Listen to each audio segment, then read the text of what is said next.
Bonjour et bienvenue sur Projet Libre. Je m'appelle Walid Nou, je suis tombé dans la marmite du logiciel libre il y a plus de 20 ans. Que vous soyez libriste confirmé ou néophyte, venez découvrir avec moi les portraits des femmes et des hommes qui font du logiciel libre. Communauté, modèle économique, contribution, vous dit tout. Nouvel épisode de Projet Libre. Aujourd'hui, on va parler d'un sujet qui est les financements européens. Je dois avouer qu'avant de commencer Projet Libre, c'était un sujet, j'avais une image de process très long, extrêmement compliqué, qui requérait des gens spécialisés, etc. Et une des découvertes du podcast, on va le voir aujourd'hui, il existe maintenant des nouvelles manières de faire pour avoir des financements simplifiés. Je dois avouer que ça a été une découverte, une très bonne découverte, et que je me suis dit qu'il fallait que je fasse un épisode là-dessus. Cette année, en février 2024, au FOSDEM, j'ai eu la chance de pouvoir rencontrer l'équipe de NLNet. Et aujourd'hui, j'ai la chance d'avoir avec moi Loane Bussière, que je laisserai se présenter après. On va parler ensemble de ce qu'est NLNet et de sa place dans tout cet écosystème européen de financement. Loane, j'espère que tu vas bien. Bienvenue sur le podcast Projet Libre. Bonsoir Walid, je suis ravie de pouvoir discuter avec toi des financements NLNet. C'était très drôle quand on s'est vu à FOSDEM, on avait le stand avec tous les stickers des projets qu'on présente et je crois que ça t'a rendu très curieux et très heureux de trouver les stickers de différents projets que tu as déjà accueillis avec Projet Libre sur ton podcast. Les amis de Peertube, Inventaire, Castopod, Open Food Fact. Et nous, ça nous a fait aussi très plaisir de voir qu'il y a de la communication qui se fait aussi dans le libre français. Donc, je travaille à NLNet depuis le début de l'année. On est basé à Amsterdam, aux Pays-Bas. Et je suis arrivée un peu par hasard à NLNet après avoir fini un doctorat en philosophie. J'ai été dans le logiciel libre plutôt en tant qu'usager depuis que j'ai environ 14 ou 15 ans, en commençant Linux, je pense, au lycée. Mais ça n'a jamais été... Programmer, en fait, c'était toujours quelque chose qui était pour les autres. Sauf que, en faisant plus de recherches, je me suis retrouvée à utiliser beaucoup plus d'outils et à chercher des alternatives libres et ouvertes dans le cadre de la recherche académique en philosophie. C'était quelque chose qui me tenait à cœur, qui m'a passionnée. Et en fait, quand je cherchais un travail après mon doctorat, quittant la recherche, une amie qui était proche des gens d'NLNet m'a signalé qu'ils embauchaient des gens pour évaluer des propositions de projets, des propositions de financement et ensuite communiquer avec les projets qu'on décide de financer et donc faire tout ce travail en interne de chargé de financement, on va dire. Du coup, le travail est en anglais, donc il va y avoir des soucis dans l'épisode de traduction. Je vais faire de mon mieux, mais... T'inquiète pas, de toute façon, je fais une transcription ensuite dans lequel après je note en français tous les mots anglais qu'on utilise. Voilà. Donc oui, j'ai rejoint NLNet en janvier et ça a été un plaisir depuis de travailler. Tes études, tu les as fait où? En France ou à l'étranger? J'étais en France jusqu'au master environ et puis ensuite je suis partie à Amsterdam en Erasmus et je suis jamais rentrée. Les programmes d'échange européens fonctionnent. Ouais, voilà, c'est ce qu'on va dire. Donc là, on est en train de parler d'NLNet. Est-ce que tu peux nous, dans un premier temps, nous faire l'histoire de NLNet en fait? Donc la partie qui va être intéressante pour les gens qui t'écoutent, NLNet, c'est une fondation, une organisation non gouvernementale reconnue d'intérêt public.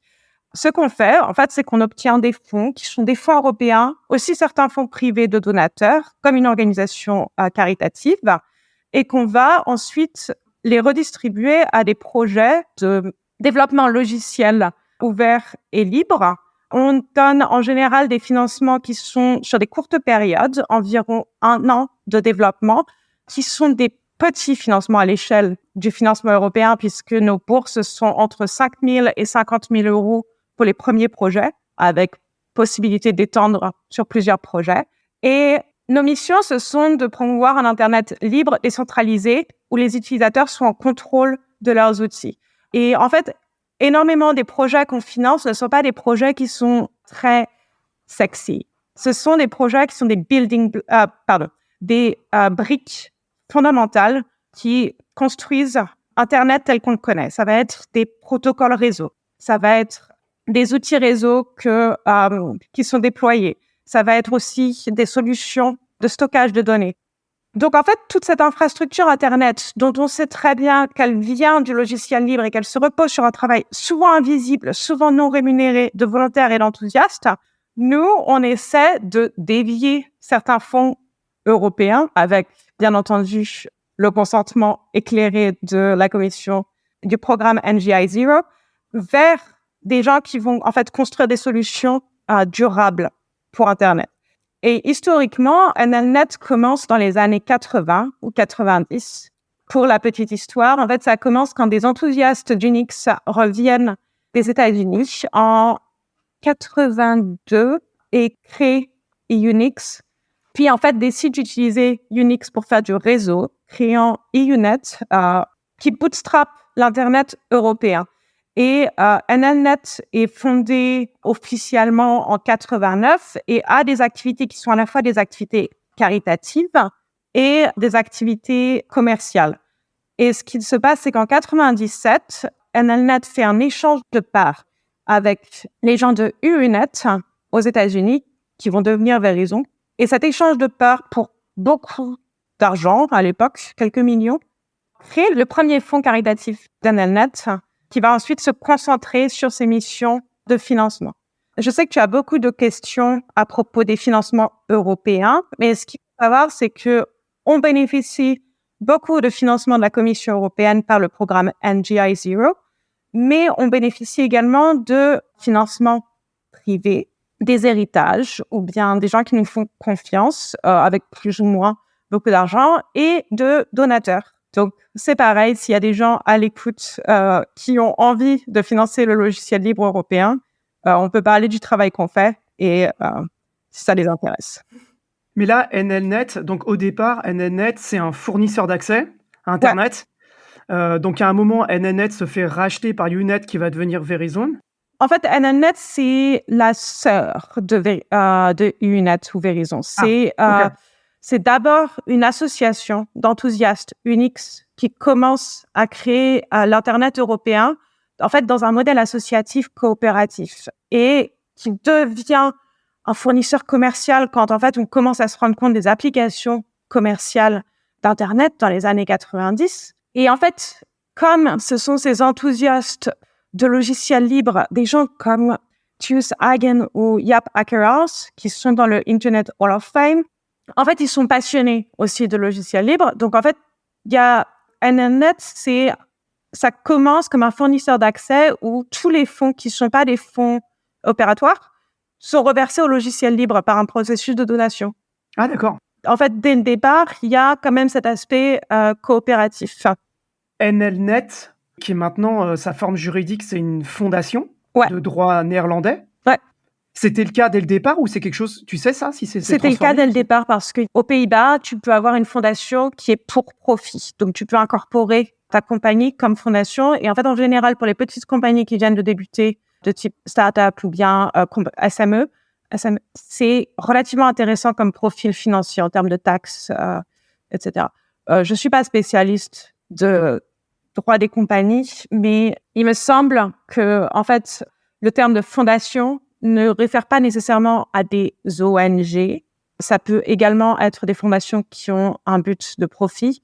Mais en fait, en 97, définitivement, ça devient une fondation reconnue d'intérêt public, non profit, dont la mission est de supporter le développement d'un Internet ouvert et libre. Est-ce que tu sais si les fondateurs de départ, ils sont toujours là ? Non, ils nous ont laissé la main sur l'opération, mais c'est vrai qu'on discute encore avec eux et on garde de très bonnes... ça, c'est un truc dont on va parler un peu plus tard. On a tendance à garder de très bonnes relations avec nos anciens membres, mais aussi nos anciens projets. Donc, quand tu poses des questions sur notre communauté, pardon les spoilers, en fait, on va souvent mettre en contact des projets dont on pense qu'ils ont des choses à se dire parce que on a fondé l'un des projets et on peut se dire « Hey, ce nouveau projet qui arrive, qui est très proche de ce que tu fais, peut-être que ça t'intéresse de discuter avec eux. » Et ça, c'est quelque chose qu'on fait beaucoup. Actuellement, vous êtes combien de personnes ? Alors, on est 9, mais apparemment, on vient d'embaucher 2 autres personnes qui commencent la semaine prochaine. C'est une très petite organisation. D'un point de vue extérieur, quand j'ai découvert NLNet, c'était assez dingue l'impact, le nombre de projets Et le nombre de financements qui arrivaient à circuler quand j'ai découvert que c'était donc avant que mon collègue et moi, qui avons été recrutés en janvier, arrivions, c'était 6 personnes. Et j'étais sidérée d'apprendre ça. Quand tu m'as dit ça au FOSDEM, je me demandais comment c'était possible. Tu vois, au stand au FOSDEM, il y avait Ouais. moins de 10 personnes. Tu as rencontré sous NLNet. Ouais, c'est ça. Là, on a commencé à parler un peu de la Commission européenne. Une des choses aussi pour introduire NLNet, comment vous vous situez dans l'écosystème en fait, du libre en Europe? Alors, c'est une question un peu large. Je pense qu'il y a, en fait, tu as 2 aspects de cette question. On travaille avec différents partenaires. On fait partie d'un réseau de partenaires. Et ça, c'est quelque chose sur lequel on se repose beaucoup parce que nos partenaires, donc la Fondation Nixos, un de nos partenaires, Radically Open Security, qui est une compagnie qui fait des audits de sécurité, et donc tous les bénéfices nets sont reversés à d'autres associations, en l'occurrence à nous, envers le logiciel libre, donc comme donation. Et en fait, ces partenaires avec qui on travaille, également APEF, ils vont nous aider quand on travaille avec des projets pour pouvoir orienter nos projets vers des experts sur différents aspects. Nixos, ils sont très bons en packaging. Et en fait, packager pour Nix, ça permet en fait de pouvoir avoir ce que tu développes qui peut tourner dans n'importe quelle distribution. Donc, c'est quand même super intéressant et rapide. Travailler avec un audit de sécurité, surtout avec ce qui arrive dans le climat politique européen, le Cyber Resilience Act, c'est quelque chose qu'on demande à tous nos projets parce que tu mets ton code partout sur Internet, libre d'accès, open source, c'est quand même trop bien quand tu as ton financement de pouvoir aussi travailler avec quelqu'un qui va juste lire ton code et vérifier toutes tes vulnérabilités pour être sûr que tout ce que tu fais soit bien d'un point de vue sécurité. On travaille avec une université qui nous aide beaucoup parce qu'ils sont passionnés d'accessibilité. Donc, en fait, chacun de nos projets, ils les évaluent en termes d'accessibilité, ils leur font un audit pour pouvoir les aider à améliorer leur accessibilité parce que l'Internet devrait être pour tout le monde. Que ça soit les audits de sécurité ou l'accessibilité, je pense par exemple aux audits de sécurité, c'est quelque chose qui est compliqué, qui coûte cher pour un projet libre, qu'en général on fait pas forcément, parce qu'on n'a pas les compétences ou on connaît pas les gens ou ça va nous coûter de l'argent ou on n'a pas le temps, quoi. C'est bien pour ça que nous, quand on sélectionne un projet, l'audit de sécurité et l'audit d'accessibilité, s'il y a une user-facing interface, c'est nécessaire. Ça fait partie des clauses qui vont avec nos donations, qui sont qu'il va y avoir un audit de sécurité à un moment donné. Et je pense que c'est quand même fantastique pour les projets qui travaillent avec nous d'avoir cette possibilité-là. Parce que, oui, c'est cher à organiser. Et aussi, c'est dur de trouver, en fait, des experts dans ce que tu fais très spécifiquement pour jeter un œil à ton code. Parce qu'un expert en database, c'est pas la même chose qu'un expert en système réseau en termes de sécurité. La question aussi que je me posais, c'était si il y avait ailleurs, alors en Europe et puis ailleurs dans le monde, il y avait des entités qui ressemblent à NLNet. Est-ce que vous en connaissez chez NLNet? Dans le libre européen, pas vraiment d'équivalent, mais des gens qui ont des missions similaires, oui. Donc le Sovereign Tech Fund, qui est plus connu que nous, a aussi des financements qui sont beaucoup plus importants. Donc ça va être pour des projets plus gros. Je pense que ça va jusqu'à un demi-million ou 1 million. C'est beaucoup plus important et ils ont quand même une barrière d'entrée un peu plus haute en termes de quel type de projet peut être sélectionné et d'administration qui doit être fait par les projets en amont du processus de sélection. Excuse-moi, Sovereign Tech Fund, c'est qui est derrière ce fonds? C'est des gens très sympathiques, mais qui sont un peu plus, qui travaillent un peu plus avec des investissements. Je crois ils ont quelques investissements privés et ils ont aussi quelques ils sont supportés par le gouvernement allemand. Ah d'accord. Ouais, c'est allemand. Ok. Et vous parlez? Parfois. On a certains projets, en fait, qui, après avoir travaillé avec nous, vont travailler avec le Sovereign Tech Funds parce que une bourse de 50 000 € pour un an, ça fait un bon tremplin pour ensuite demander d'autres financements. Et les autres personnes dont je voulais te parler, c'était le Prototype Fund en Allemagne aussi, qui va en fait présélectionner les candidats avant de les présenter au gouvernement allemand. Mais il y a une différence, c'est que le Prototype Fund, il faut s'incorporer comme compagnie en Allemagne avant de recevoir les financements du gouvernement allemand. Je pense que ce qui rend NLNet unique, en fait, c'est la vitesse du processus, parce que donc là, les gens avec qui j'ai eu un appel ce matin qui ont été acceptés, c'est des gens qui ont soumis leur candidature en décembre, avant le 1er décembre. Donc, ça fait quand même 4 mois. C'est la rapidité du processus de bout en bout, parce que là, on va commencer à signer. On travaille beaucoup avec des personnes individuelles, ce qui nous rend relativement uniques, parce qu'en fait, il n'y a pas de structure administrative nécessaire pour candidater. Tu peux candidater comme personne. Toi, Walid, tu peux écrire une proposition demain de projet. Tu peux candidater avec ta compagnie, ou tu peux candidater en étant membre d'un collectif ou d'une organisation ou d'une université. C'est quelque chose d'assez unique, le fait que moi, en tant qu'individu, je peux demander des fonds, que j'ai pas besoin d'avoir une incorporation. Voilà, ouais, c'est ça, c'est vraiment... T'as même pas besoin d'être majeur. Et t'as pas forcément besoin non plus de révéler un nom réel. Nous, il nous faut juste un nom réel et une adresse pour envoyer les fonds, mais en termes de garder ta confidentialité, ton anonymité, on peut. Travailler avec une personne mineure avec l'aval de ses parents, on peut. C'est cette ouverture, je pense, qui fait notre différence. Dernière question là-dessus. Les candidats, ils doivent être européens, ils doivent vivre en Europe, ils peuvent être ailleurs? Les projets doivent avoir une dimension européenne. Okay. Dimension européenne, ça peut vouloir dire que un des collaborateurs du projet réside en Europe. Ça peut vouloir dire qu'une des personnes qui développe est en Europe. Ça peut vouloir dire que le projet est fait pour le bénéfice d'une organisation en Europe. On veut des projets qui soient à dimension européenne, qui aient un impact en Europe. Donc, on fait attention à ça. Mais d'un autre côté, c'est quelque chose avec lequel on a une certaine flexibilité sur ce que signifie être européen, parce que, en fait, beaucoup de projets sur l'infrastructure Internet vont bénéficier à des utilisateurs européens. Partie suivante.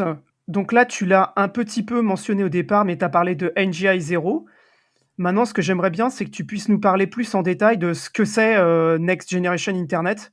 Ça m'intéresse parce que je crois que je connais pas moi-même toute l'histoire. Donc, j'aimerais bien un peu l'histoire de ce que c'est et comment vous en êtes arrivés à collaborer ensemble, en fait. En 2016, la Commission européenne est très triste des résultats de son programme précédent pour développer l'Internet européen. C'était Future Internet ou quelque chose comme ça. Et donc, ils disent qu'avant de créer ce nouveau programme, Next Generation Internet, et de continuer à injecter de l'argent dans les développements Internet, qui sont quand même un endroit stratégique et un endroit d'impact pour la Commission européenne, ils vont organiser un workshop avec des experts. Le contact entre NLNet et NGI se fait un peu par hasard parce que Tim Berners-Lee était invité à ce workshop. Il a annulé en dernière minute. Michiel Lennars, qui est à NLNet, est invité à la place et il va travailler ensuite avec Gartner sur la communauté open source. Il leur rend un rapport, une étude sur la façon dont l'open source révolutionne Internet et est un endroit stratégique et crucial pour lequel faire des financements. Et donc, après ce rapport, la Commission européenne décide que l'une des thématiques qui va devoir être portée par NGI Zero, ça va être NGI Zero, qui est de valoriser l'open source européen. Après ce rapport, ça devient très clair que l'open source, c'est quand même dynamique, c'est créatif, c'est un lieu d'échange et c'est crucial de dynamiser l'open source européen pour toute l'infrastructure Internet. NGI, c'est pas seulement NGI Zero, il y a plusieurs thématiques qui sont portées par NGI. Nous, on travaille avec NGI Zero, qui sont les fonds open source. Il y a aussi un fonds pour les projets blockchain et il y a aussi d'autres fonds pour renforcer les technologies européennes. NGI Zero, c'est le fonds avec lequel on travaille, qui nous a été attribué. Voilà. La Commission européenne décide aussi de travailler différemment que la façon dont ils ont travaillé avec Future Internet, qui est en fait de contacter des fondations comme la nôtre qui ont l'habitude de travailler avec des projets pour qu'on leur soumette des projets, pour nous permettre d'attribuer les fonds. Ouais, c'est un grand changement de stratégie de leur part, finalement. Ouais, voilà. En fait, en vous déléguant toute la partie appel à projet, suivi, financement, etc., et en fait, ils deviennent juste les financeurs. Enfin, Après, ils apportent les fonds, quoi. Est-ce qu'ils font plus qu'apporter les fonds? oui, tous les projets qui sont financés par NLNet sont évalués par un comité externe. Donc, après qu'on a fait tout notre travail en amont de recherche et d'évaluation, qu'on a discuté avec les projets pour raffiner leur candidature, alors on va en discuter un peu plus sur la façon dont on travaille avec nos projets. Il va y avoir un comité externe qui est validé par la Commission européenne, qui va en fait vérifier qu'on n'est pas en train de faire absolument n'importe quoi avec leurs fonds. Enfin, on a une relation de grande confiance avec les gens de NGI. On interagit régulièrement avec eux et nous, on leur rend des rapports. Ce qu'on fait, c'est qu'en fait, on prend aussi tout l'administratif des projets pour qu'ils n'aient pas besoin de faire ces rapports et ces audits. C'est nous qui prenons la responsabilité. Et ces fonds sur NGI Zero, ils passent forcément par NLNet? Ou il y a aussi d'autres organismes qui sont aussi capables de distribuer des fonds, de financer des projets à travers ces fonds? Alors, sur NGI, il y a d'autres organes. En fait, NGI, il y a plusieurs fonds. Et chaque fonds, je crois, est attribué à un organisme spécifique. Ou bien entre différents organismes, mais NGI Zero passe par nous, effectivement. Ok. Alors, on a commencé à en parler tout à l'heure, vraiment sur les financements qui sont effectués par NLNet. Donc là, ce que tu disais, c'est qu'on a à la fois des fonds qui proviennent donc de NGI Zero et à la fois des fonds qui proviennent en propre, c'est-à-dire des donations. C'est les deux moyens que vous avez, vous, pour investir dans des projets. On va régulièrement faire du lobbying auprès de personnes dont on sait qu'elles ont de l'argent à donner à l'open source européen pour essayer de les convaincre de nous augmenter. Donc récemment, on a obtenu aussi les fonds NGI Zero Commons, qui est un nouveau fonds européen pour les communs numériques. On en avait discuté à FOSDEM, tu étais très enthousiaste à cette idée. C'est un moment très, très intense pour nous parce qu'en fait, avec ce fonds, on a quasiment autant, on a 2 fois plus d'argent que ce qu'on a eu depuis le début d'NLNet, au total. Parce que là, on a 21 millions, quelque chose comme ça, pour les communs numériques. C'est merveilleux. C'est aussi beaucoup de responsabilités et c'est assez terrifiant. Donc oui, on a des financements européens, on a aussi des donations d'individuels, des donations de personnes individuelles, des petites donations, quelques euros par mois, des grosses donations. Un de nos fonds, c'est un fonds de recherche qui est en fait un fonds nommé par une personne qui, à sa mort, lui et sa sœur avaient décidé de léguer, je crois que c'est un $500,000 à la recherche libre d'accès sur les thèmes d'Internet. Et donc ça, c'est un fonds de recherche qui est un fonds séparé avec lequel on travaille. On a aussi les fonds propres qui viennent de la vente historique d'NLNet. On a différentes sources de financement qui ne sont pas que des financements européens, mais c'est vrai que NGI Zero, c'est quand même un programme dont on bénéficie beaucoup et on peut faire beaucoup de choses très, très cool avec. Donc, c'est quand même merveilleux. Maintenant, ce que j'aimerais bien savoir, c'est, tu as commencé tout à l'heure à en parler un tout petit peu, c'est dans quoi vous investissez? Tu as parlé des core technologies, donc vraiment les technologies du cœur d'Internet. Et en fait, ce que je voulais savoir, c'était, est-ce qu'on parle plutôt de matériel? Est-ce qu'on parle plutôt de logiciel? Enfin voilà, c'est quoi les types de technologies dans lesquelles vous investissez, en fait? Alors, les fonds européens, NGI Zero, ont des règles plus strictes que les fonds NLNet. Les fonds européens sont nécessairement en recherche et développement. Malheureusement, on ne peut pas financer de maintenance. Donc, c'est toujours des efforts de recherche, de développement. Les coûts des serveurs, c'est pas quelque chose qu'on peut faire avec nos projets. C'est triste, mais voilà, c'est toujours de l'innovation. Et à travers ces fonds de recherche et développement, donc c'est toujours de l'open source et c'est du développement logiciel, aussi du développement matériel. On essaie d'identifier les technologies qui sont nécessaires au fonctionnement d'Internet tel qu'on le connaît, les technologies qui rendent Internet un endroit plus décentralisé, plus diversifié, plus accessible, qui permettent aussi aux utilisateurs d'avoir plus de contrôle sur leur machine, sur leur usage d'Internet. De la même façon, on finance des projets matériels, des projets open source hardware. On aimerait en financer plus. C'est souvent difficile de faire des projets matériels avec les budgets qu'on a parce que Ouais, il faut de l'argent. développer des cartes mères, ça coûte cher. Ça coûte très cher. Mais quand on a l'opportunité de travailler avec quelqu'un qui fait un projet open hardware, on aime beaucoup ça. Les types de technologies, ça dépend. Je ne peux pas te citer un type de choses qui va être notre objectif parce que c'est tellement varié. On essaie de se concentrer sur ce qui va pouvoir impacter Internet pour le mieux. Ce qu'on aime, c'est quand les développements vont pouvoir être réutilisables parmi plusieurs projets.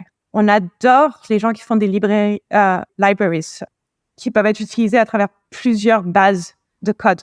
Ça dépend tellement de l'usage que les gens font aussi d'Internet. Oui, les protocoles réseau, c'est fondamental. Mais on est au 21e siècle. Les réseaux sociaux sont aussi devenus un aspect fondamental d'Internet pour beaucoup de gens. On a commencé à travailler très récemment avec un fonds ouvert par MobiFree pour pouvoir libérer les smartphones. Parce que maintenant, c'est fondamental.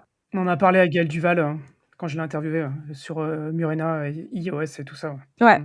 En fait, c'est la beauté de ça et c'est aussi pour ça qu'on est si peu et qu'on a tellement de travail. C'est qu'en fait, chaque projet, on doit voir par rapport à cette vision d'Internet et essayer de calculer, attends, mais ça, c'est très joli en termes de recherche. Est-ce que des gens vont l'utiliser? Ça, c'est réutilisable, c'est solide, mais est-ce que ce sera encore là dans 3 ans? Est-ce que ce sera encore important d'avoir cette solution dans 3 ans? Donc, autant que possible, on essaie de pousser pour des stacks. Et puis logiciels, mais c'est des stacks, on dit en général. Donc, on essaie de pousser pour des stacks qui soient open source autant que possible. Parfois, ça peut faire sens parce qu'il y a des stacks propriétaires, d'avoir des solutions pour interagir avec les stacks propriétaires, genre pour l'instant, parce que il faut être pragmatique. La question suivante que ça m'amène, c'est vu le nombre de projets que vous avez, vous devez être super occupé. Comment vous avez le temps de faire de la veille en fait? Donc, c'est un truc que je vais te dire plusieurs fois à travers ce podcast, c'est que nous, on peut rien faire pour les candidats s'ils candidatent pas. Pourquoi je dis ça à ce moment-là? Parce qu'en fait, on apprend tellement de choses par les projets avec lesquels on travaille déjà, qui nous disent « Hey, donc je travaille sur ce truc, mais en fait, il y a cette nouvelle chose qui a l'air de devenir super importante là maintenant tout de suite. » Ils viennent de nous donner un sacré coup de pouce parce que c'est un sujet qui est ici. Donc ouais, c'est vrai qu'on a besoin de toujours être un peu à l'écoute ou en veille. C'est aussi pour ça qu'on a en fait des appels à candidature avec des temporalités très courtes et très réguliers, qui sont 2 mois entre chaque appel à candidature. Genre, les gens qui vont écouter ce podcast, notre prochaine deadline pour un appel à candidature, ça va être le 1er juin.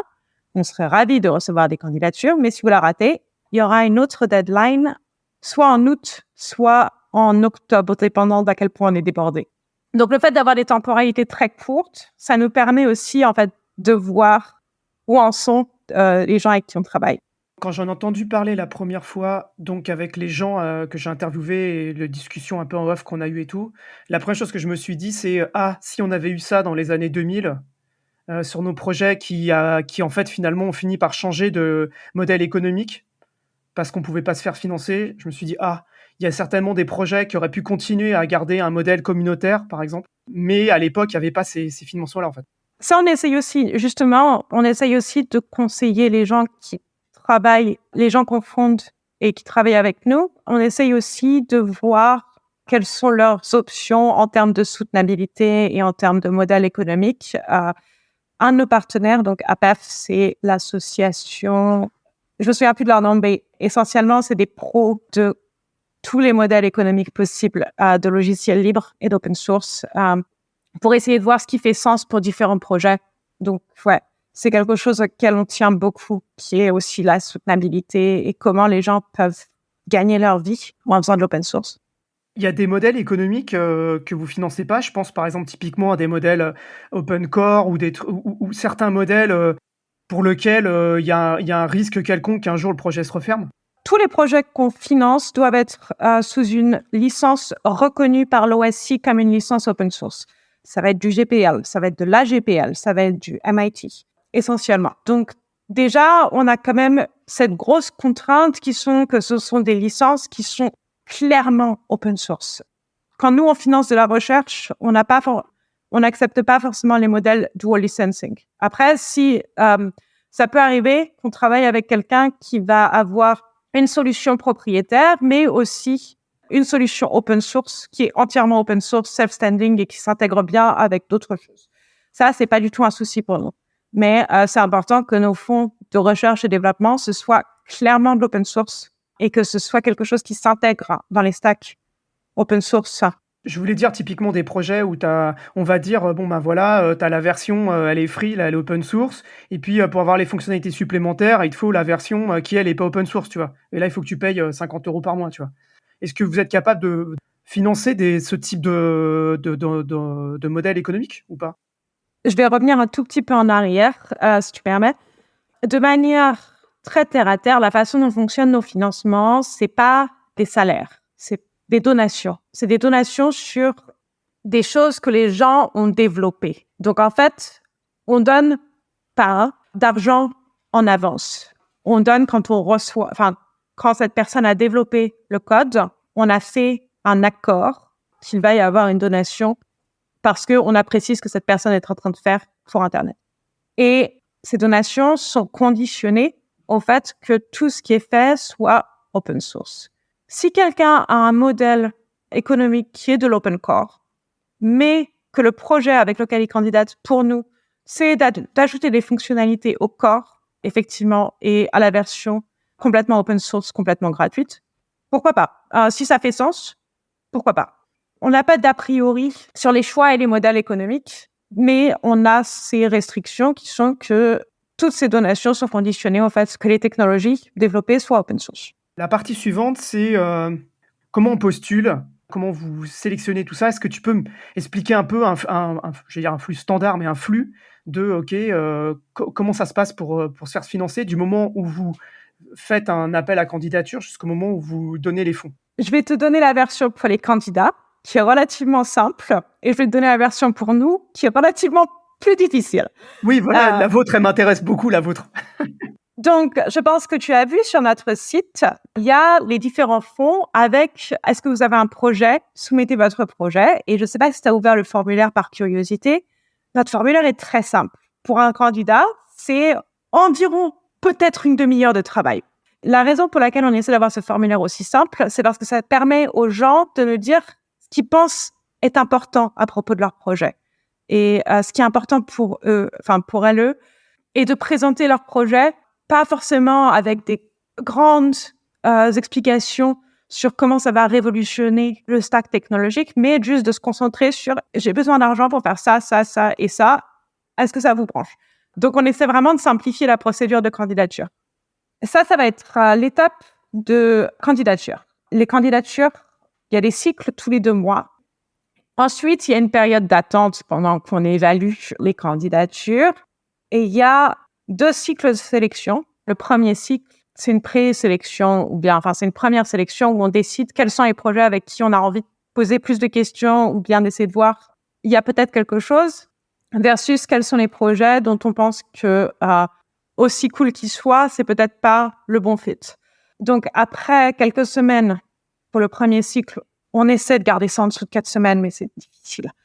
Ouais, en fait, je devrais pas dire ça parce que on est déjà en retard pour le avril. On essaie de garder ça en dessous de 8 semaines, mais c'est un peu difficile pour pouvoir contacter déjà les projets qu'on a décidé de discuter un peu davantage avec eux versus les projets dont on pense que c'est pas forcément, que ça va pas marcher pour nous.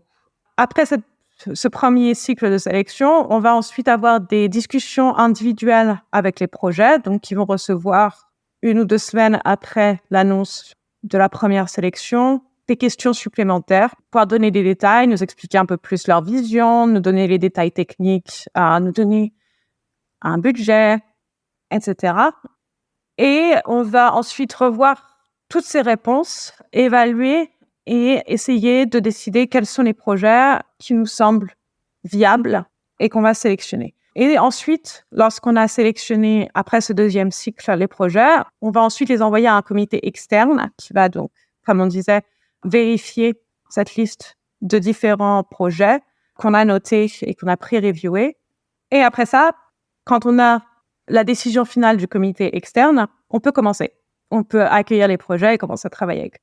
En interne, c'est moins léger comme procédure.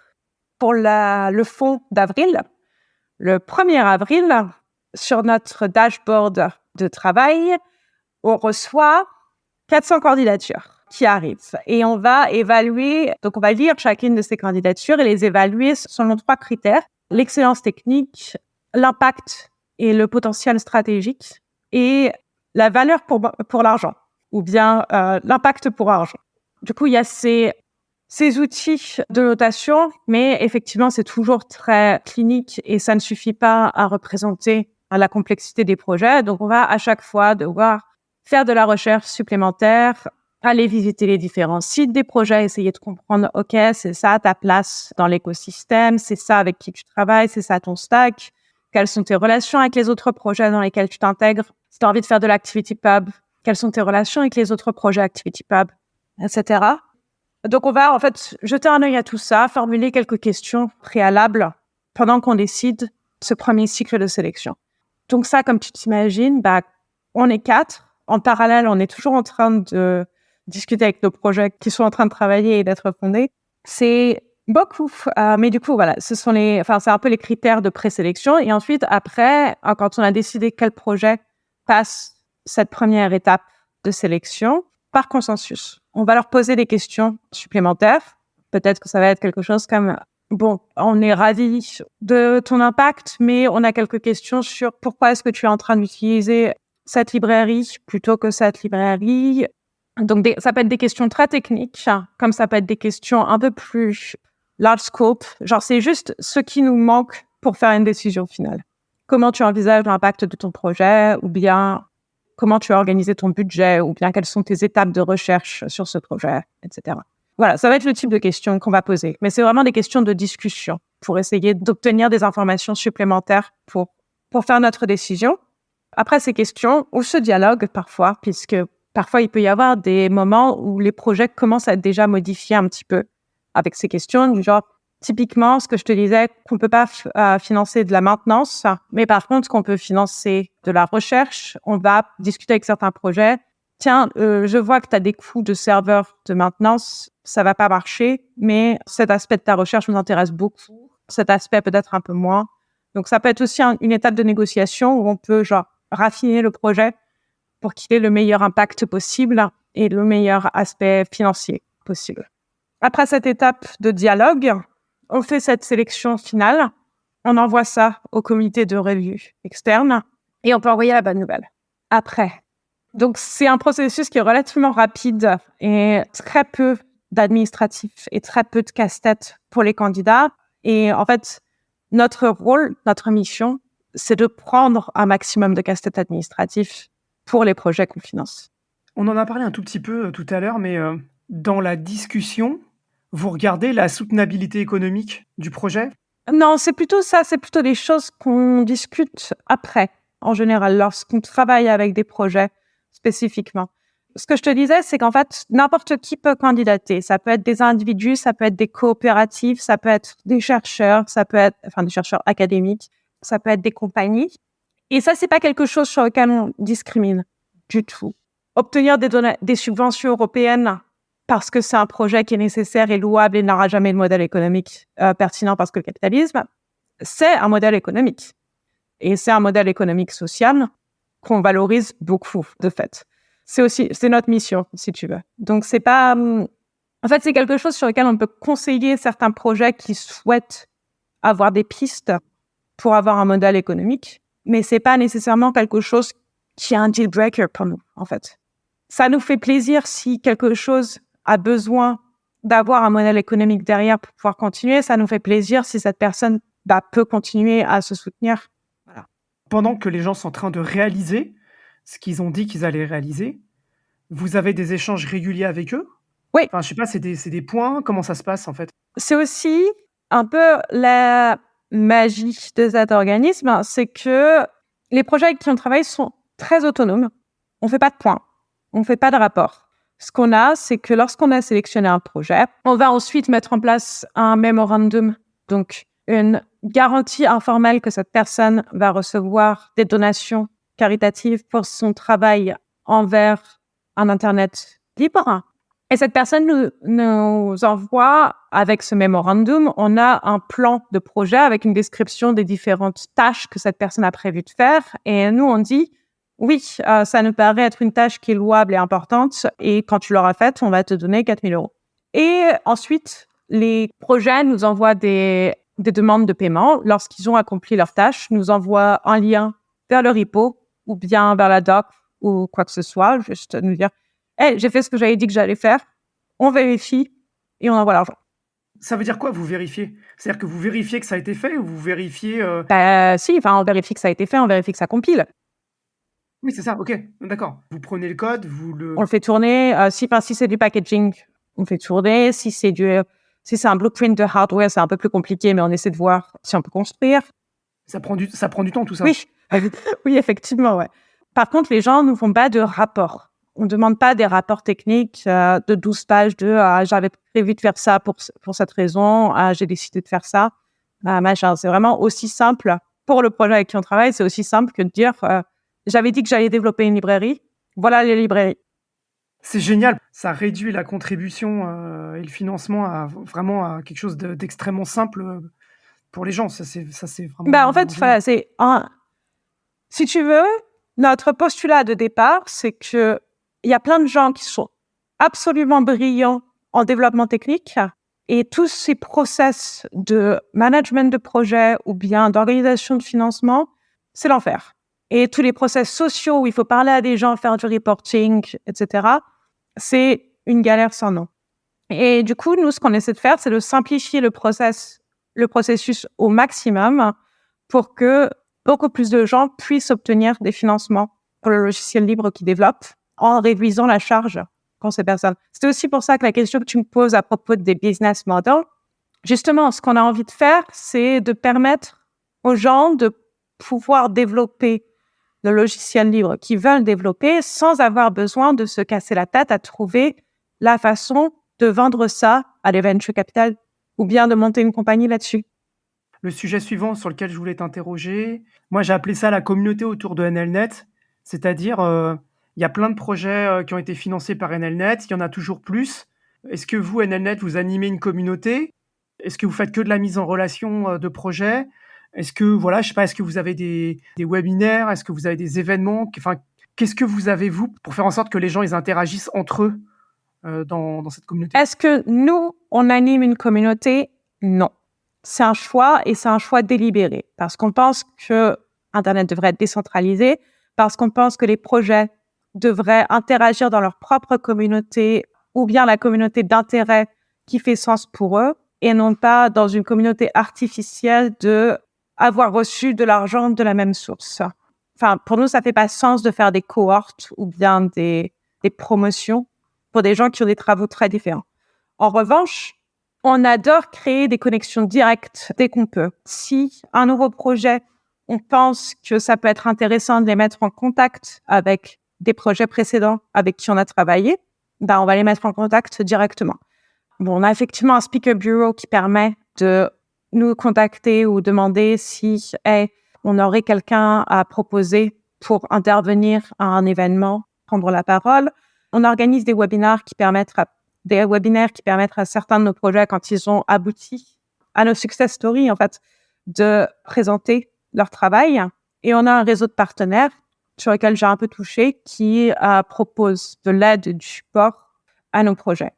Et donc, on est ravis quand on voit des projets qui s'entraident, on commence à travailler ensemble, mais on a un choix délibéré de ne pas créer notre propre communauté, forum, IRC.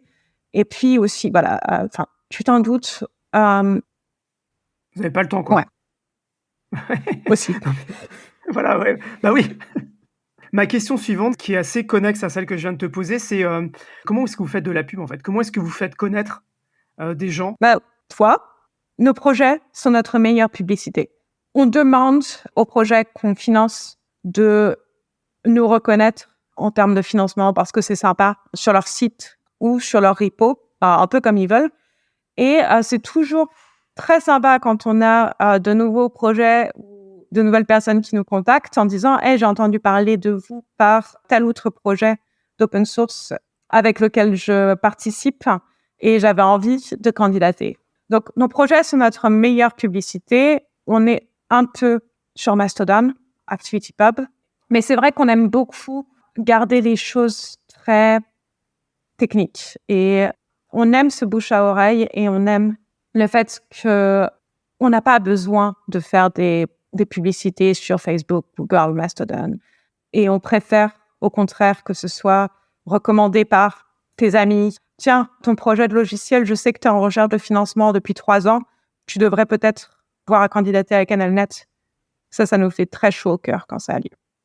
Est-ce que tu peux donner un peu des exemples, ce que j'ai appelé les success stories, quoi, des projets un peu, enfin, qui se sont vraiment développés à travers les financements NLNet? D'une part, on aime les projets qui deviennent grands et qui ont beaucoup de développement, mais pour nous, chaque personne qui, pendant 1 an ou 2, a développé du logiciel libre et open source avec les financements qu'il lui fallait pour pouvoir continuer à travailler sur sa passion, c'est une success story. Mais en termes d'impact, on a beaucoup travaillé avec ActivityPub. Je pense que ce podcast va être sur Castopod. Tout à fait, et ActivityPub est un de mes sujets fétiches sur le podcast. Mais on a aussi travaillé avec PeerTrib et Mobilisons, WireGuard, qui sont excellents en termes de sécurité, CryptPad, qui nous permettent de faire, sur lesquels on a échangé pour la trame de cet épisode, qui font des documents collaboratifs chiffrés de bout en bout, soit sur leur serveur, soit self-hosted. Jitsi également, puisqu'on est en France, c'est quand même intéressant de le mentionner. Ça fait des exemples intéressants, mais c'est vrai que si tu vas voir sur notre site, on a plus que 400 projets. Il y a des trucs de très haut niveau, des réseaux sociaux. Il y a des trucs de très bas niveau, du bootloader. Et pour du très, très bas niveau d'architecture Internet, on vient de onboarder un projet pour créer des batteries autonomes. Enfin, pour créer des kits de développement de batteries autonomes open source. Voilà. On est vraiment à tous les niveaux du stack Internet, de l'énergie aux réseaux sociaux. Je voudrais te poser une question que j'avais pas notée dedans, mais qui me semble intéressant. Qu'est-ce que ça te fait à toi, personnellement, de financer ces projets, ces gens qui, avec cet argent-là, ils vont développer des trucs qu'ils auraient peut-être pas pu développer autrement? Qu'est-ce que ça te fait à toi, en fait? C'est incroyable. Franchement, c'est incroyable. Je t'ai dit au début que je venais de la recherche en philosophie. Donc, ça fait quand même un changement radical, mais quelque chose qui est merveilleux et qui est quelque chose qui me plaît beaucoup dans mon travail, c'est que je peux échanger et apprendre d'experts en permanence. C'est vraiment comme d'être nerd snipé tous les jours sur plein de sujets différents. Et c'est incroyable de pouvoir travailler avec autant de gens qui sont absolument brillants et de les aider à réaliser des choses qui sont utiles pour la société. Voilà. Ouais, vraiment, encore une fois, je me dis, putain, si on avait eu ça dans les années 2000, il y a plein de trucs, enfin, ça aurait été génial. Donc, c'est vraiment génial que ça existe. NLNet était là dans les années 2000, mais c'était encore tout petit, en fait. Donc, c'est Bah vrai ouais, que... on connaissait pas. Ouais. Dernière partie, c'est ce que j'appelle le futur. Parce que j'aimerais bien savoir un petit peu, c'est quels sont vos défis, qu'est-ce que vous avez dans le futur, sur lesquels vous savez que vous allez devoir travailler? Notre gros défi en ce moment, c'est de s'agrandir. Pas vraiment de s'agrandir, mais au moins d'accélérer nos processus pour pouvoir maintenir le niveau d'attention qu'on porte à chacun des projets qui candidatent individuellement. Parce que, comme tu vois, le processus que je t'ai décrit d'évaluation, c'est quand même très, très personnalisé. Et donc, réussir à avoir plus de capacité et ou plus de vitesse tout en gardant ce niveau d'attention, ça va être un grand défi pour nous en tant que fondation et un défi un peu permanent. Donc, on a parlé également du fonds NGI Zero Commons, qui est très, très excitant et qui est un des plus grands fonds avec lesquels on n'ait jamais travaillé, le plus grand fonds avec lequel on n'ait jamais travaillé. Donc, il va falloir beaucoup, beaucoup d'efforts pour trouver de nouveaux talents et de nouvelles personnes avec qui travailler et financer des projets. Et en fait, plus généralement, les choses qu'on garde sur le radar, c'est plus des défis pour le logiciel libre européen en général. C'est le Cyber Resilience Act qui va quand même beaucoup affecter les développeurs de libre européens. Le Digital Market Act, qui est une nouvelle très, très positive, qui va quand même vraiment changer l'écosystème du libre européen. Donc, c'est des choses qui sont enthousiasmantes, mais qui sont aussi assez effrayantes de trouver le temps, l'énergie, de réussir à les relever. C'est ce que je comprends de ce que tu dis. On arrive à la fin de cet entretien. J'aimerais bien, en guise de conclusion, te poser quelques petites questions. La première question, c'est qu'est-ce que tu dirais à un porteur de projet libre et qui ne connaît pas NLNet, pour présenter NLNet? En quelques mots. On donne des sous au logiciel libre européen, venez candidater? Bah ouais, ok, très bien. Qu'est-ce que tu dirais à un porteur de projet qui a déjà bénéficié d'un financement NLNet? C'était un plaisir de travailler avec vous. Le fait de candidater à votre premier projet NLNet ne signifie pas que vous ne pouvez pas recandidater. On serait ravis de voir où vous en êtes et on est toujours ravis de vous croiser à FOSDEM ou ailleurs. D'ailleurs, avant de te laisser une tribune libre, j'ai pas posé la question, mais FOSDEM, c'est un événement très important pour tout l'écosystème du logiciel libre. Est-ce qu'il y a d'autres événements dans lesquels vous allez? Oui, en fonction de nos envies individuelles en tant que les différentes personnes de NLNet, on a nos propres affections et réseaux. Et en général, on est aussi présent au Chaos Computer Conference en hiver.